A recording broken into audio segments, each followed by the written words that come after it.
Steve Henderson here to help you assemble your purchased stretcher bars and to form a frame such as this, which is intended to be placed inside a traditional picture frame. Following this video, I plan to do another covering the deeper profile stretcher bars such as this, using the standard size stretcher bars as the basis, but doing it at a fraction of the cost of new. If you're new to the idea of stretch canvas, I would suggest that you watch the previous video entitled An Overview of Materials and Process. Before I got my new haircut, by the way. Stretcher bars are called stretcher bars because that is exactly what they do. They stretch out the canvas fabric in all directions and allow for future tightening should the fabric ever loosen.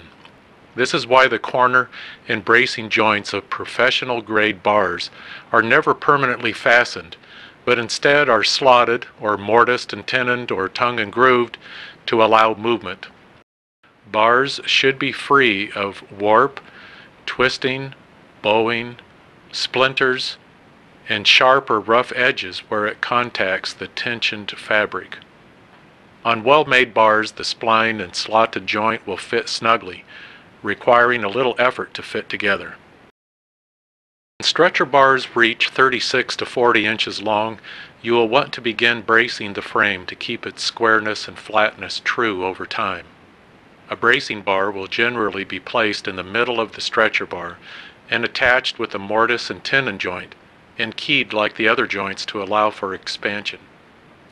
If the frame needs bracing both horizontally and vertically, then where the braces cross, there will need to be a dado joint to allow the braces to cross without distortion.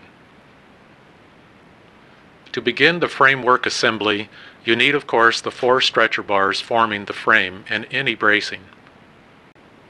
The keys that come with your bars will be used later once you have attached the canvas. A carpenter square or speed square for making sure the frame is true to 90-degree corners and that the frame is not racked or off square. A tape measure to measure diagonally corner to corner to verify squareness. A soft-headed mallet for tapping the joints into place. Lay out all your pieces and fit one corner joint together. Don't worry about accurate tight fit yet. Just get the spline and slot of each to fit enough to hold while you go to the second joint.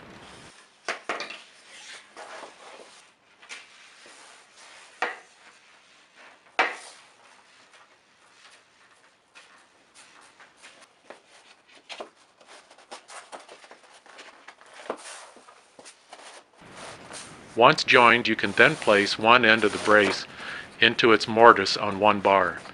Getting the brace to fit while attaching the 4th and last bar is a dance between bringing the joints together, just enough to allow the bracing to fit in without falling out.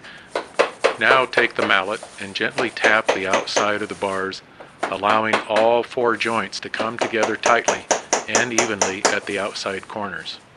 This may require going back and forth from corner to corner until all joints are tight and fitted.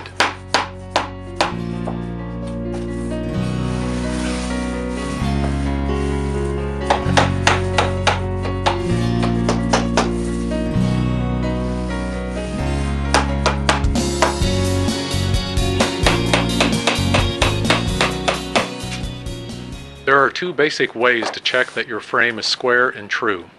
One is to take a carpenter square and place it into the inside and or outside of each corner.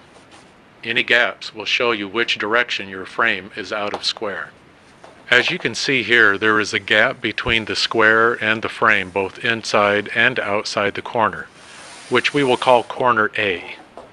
This gap reveals the amount to which the framework is racked or out of square. Bring it into square by going to the corners B and C and tapping the outside toward the direction of the gap. When squared, there will be little or no gap. The second method is to center the hooked end of a measuring tape onto one outside corner and measure across to the opposing diagonal corner. Then repeat this with the remaining two corners. The closer the two measurements are equal, the more square and true is the frame. Taking time now to ensure the squareness of the frame will save much frustration later when mounting the stretched canvas into a picture frame. Between this stage and attaching the canvas, you will want to ensure that the frame remains square until you can get the canvas attached well enough to hold its shape. To do this, I staple temporary cardboard triangles into each corner. Take scissors and cut a generously sized triangle from scrap cardboard. Staple the cardboard to the frame with at least 3/8 inch staples, 2 staples each direction. Do this on all 4 corners. They will stay in place until the canvas is sufficiently secured. When done, they are relatively easy to remove. Some of you have asked where I purchased my stretcher bars. Here are 2 manufacturers and their websites that have proven their quality and stand behind their product. I order online through Upper Canada Stretchers and use their 13/16 by 3 inches standard bars.